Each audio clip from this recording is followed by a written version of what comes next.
Magandang umaga po sa ating lahat. Narito ang ating weather update para sa araw ng Martes, August 5, 2025. Kagabi, tuluyan na pumasok ng ating Philippine Area of Responsibility itong binabantayan nating low pressure area. Kanina 3 a.m. ay ito'y huling namataan sa layong 895 kilometers east ng southeastern Luzon. Sa ngayon, mababa naman yung tsansa nito na maging isang ganap na bagyo, pero meron tayong dalawang senaryo na possible dito sa ating low pressure area. Una dito, yung close approach niya dito sa May Luzon bago ito kumilos northwestward palayo ng ating bansa. At pangalawa naman, yung pagtawid niya ng kalupaan dito sa ating sa Luzon. Ano mang senaryo yung mangyari po dito, inaasahan natin magdadala pa rin ng mga pag-ulan itong low pressure area natin, lalo na dito sa May Luzon, Bicol Region at Eastern Visayas. Patuloy po natin monitor itong low pressure area natin, kaya tutok po tayo sa updates na nilalabas ng Pag-asa.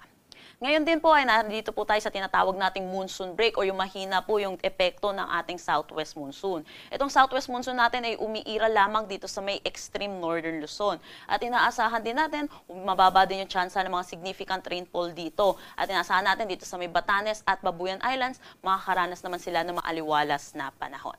Para naman dito sa Metro Manila at nalalabing bahagi ng ating bansa, localized thunderstorm yung mga possible na magdala ng mga pag-ulan, lalo na sa hapon at sa gabi.